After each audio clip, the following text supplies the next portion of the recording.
Hi everyone, my name is Maggie McDonald and I'm with Group 3. Today we are going to be discussing with you about influenza H3N2 virus, which occurred in 1968. Hi everyone, I'm Lindsay Kilgore. Hi, I'm Savannah Lambert. Hello, I'm Nora Madden-Lunsford, and Kendall Harrell, she is in a place with really bad Wi-Fi, so she'll be unable to join us today, but we'll read her slides for her.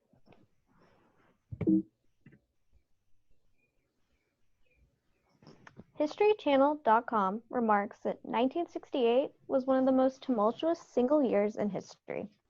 This year consisted of many important political and social issues.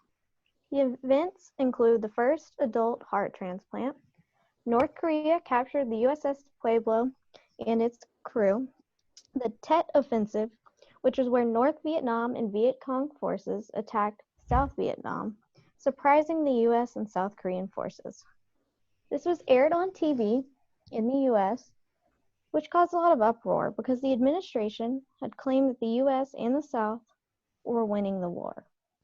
On April 4th, Martin Luther King Jr. was assassinated in Memphis when he was there supporting striking sanitation workers. There were mass demonstrations from students all over the world.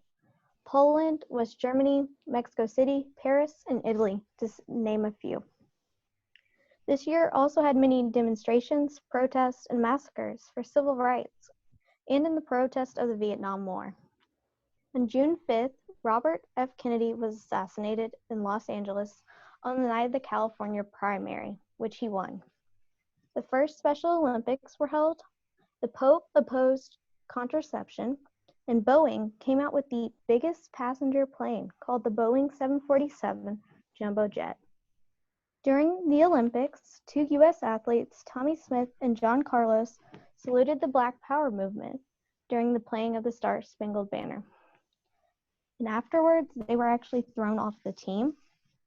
Richard Nixon ended up winning the election, and Shirley Chisholm became the first Black woman to be elected in the House of Representatives. Yale finally decided to admit women after 267 years, and after 11 months, North Korea released the USS Pueblo crew while keeping the boat. Lastly, Apollo 8 was the first manned spacecraft to orbit the moon. Since there were so many events in this year, the 1968 pandemic is sometimes overlooked. Not only was 1968 a very happening year, but there was a lot going on concerning influenza in the 1950s and 60s. In 1956, the Center for Disease Control and Prevention, their influenza branch, was designated a World Health Organization collaborating center for surveillance, epidemiology, and the control of influenza. In 1957, the H3N2 virus triggered a pandemic. In 1960, the annual influenza vaccines began to be recommended for at-risk groups. In 1961, there was an outbreak in South Africa that suggested a reservoir of influenza A viruses among birds.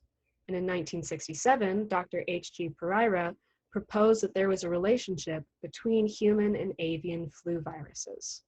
Then in 1968, the H3N2 pandemic struck, which is what we'll be talking about today. So the influenza A H3N2 variant virus, it originated in Hong Kong in 1968, and the first case of it was recorded in the United States in September of 1968. Most cases were seen in people who were older than 65. In this pandemic, it came in two waves, the second of which was more severe and struck in 1969 and 70. And we'll see a nice graph of that in the next picture, in the next slide. And H3N2 viruses, they're still circling today. They've joined the seasonal influenza viruses, and it undergoes antigenic drift regularly.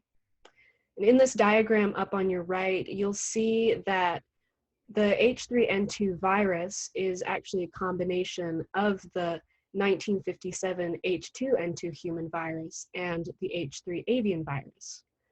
And so we'll see that because of the vaccination that Air Force cadets had for H2N2, this reduced the H3N2 infection rate by 54%. So there was already a sort of herd immunity for this pandemic. And here we see the timeline of infections. Here's a peak of seasonal influenza. And then here we see the H3N2 initial appearance. And then here's the first wave of cases, mostly centered in North America. And then we see the second, more severe wave, which was more centered in Europe and in Asia.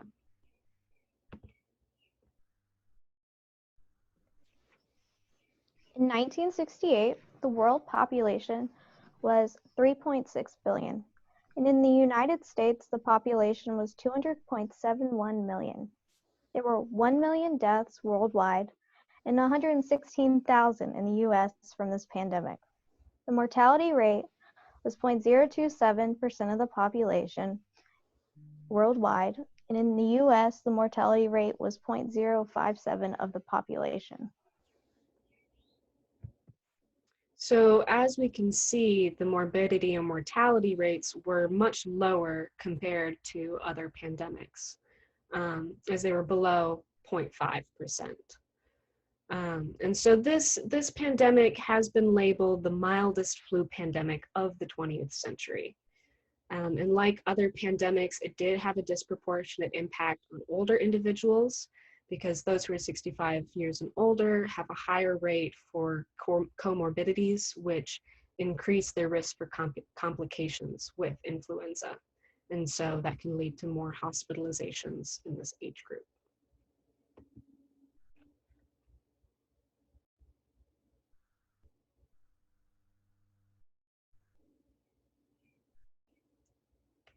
Sorry, I was muted. Responses. There was increase in communication and awareness of H3N2 pandemic. For example, there was communication between the National Influenza Center at the University of Hong Kong when they isolated the H3N2 virus, with institutions conducting multiple studies, such as World Influenza Center in London, International Influenza Center for the Americas in Atlanta, Georgia, and National Communicable Disease Center, now Center for Disease Control and Prevention. These institutions communicated on monitoring instituted surveillance. The United States increased surveillance, and they expanded systems that were implemented to monitor the pandemic. This communication included reports on schools and workplace absenteeism, school closures, admissions in hospitals, and visits to the outpatient facilities. Communications also involved obtaining information on people returning from Asia and other European countries. This communication network and surveillance provided a lot of data that was used for focusing and pursue for further research for improving prevention and controlling influenza. When we came to treatment, there were advances and improved treatment. For example, they developed antiviral and expanded the influenza vaccine that provided a stronger weapon to fight the pandemic. They started to use of antivirals, antibiotics, even immunizations. The United States Food and Drug Administration, the FDA, approved their first antiviral called amantadine, which was used for chemoprophylaxis. In addition, in studies conducted, this drug showed effectiveness.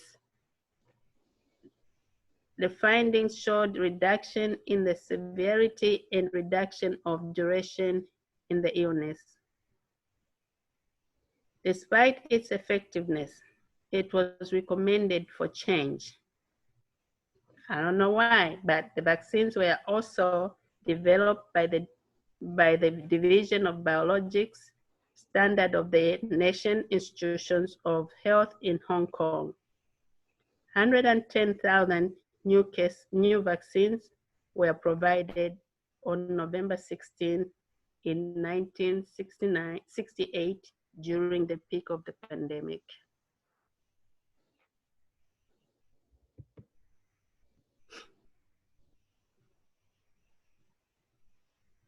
When the outbreak occurred in July of 1968, people continued to travel like normal. There were no known restrictions on air travel throughout the entire pandemic, which aided in the spread of the flu. Allowing people to travel internationally led to Americans coming home from the war in Vietnam, bringing it to the United States. Social distancing was not a priority or commonly known suggestion at the time. Schools were allowed to stay open and continue as normal, although many schools were struggling with high absentee rates and even closure. The peak of the first wave in the United States occurred between December 14th and January 11th, most likely due to holiday travel.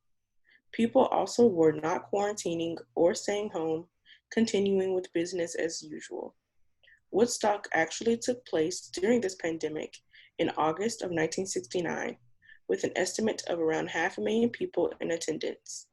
Not only were there other issues going on in the world during this time, but people also benefited from herd immunity to this strain of the flu due to the vaccine being distributed during the peak of the pandemic in early 1969.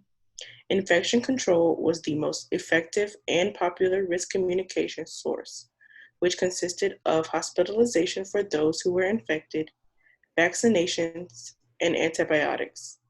Communication networks and United States flu surveillance systems were helpful in population studies for vaccination trials. There was a conference in the fall of 1969 where the director of epidemiology at the National Communicable Disease Center, now known as the Centers for Disease Control and Prevention, reiterated the fact that there was a dire need for revised data sharing methods to include better demographics, severity of symptoms and complications, and socioeconomic factors that contribute to mortality.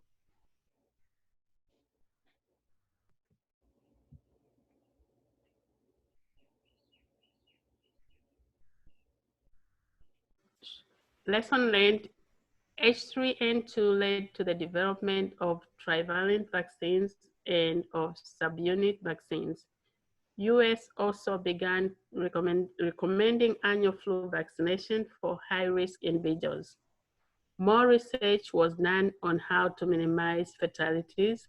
They did this by improving medical care and making antibiotics effective for secondary bacteria infections available. The World Health Organization began to implement a better system for forecasting, preventing, and controlling influenza outbreaks. Importance of global collaboration when handling a pandemic. Collaboration of teams and various organizations on local, state, and federal levels are needed to provide surveillance. Thank you so much for watching our presentation on the H3N2 virus. Y'all have a great day.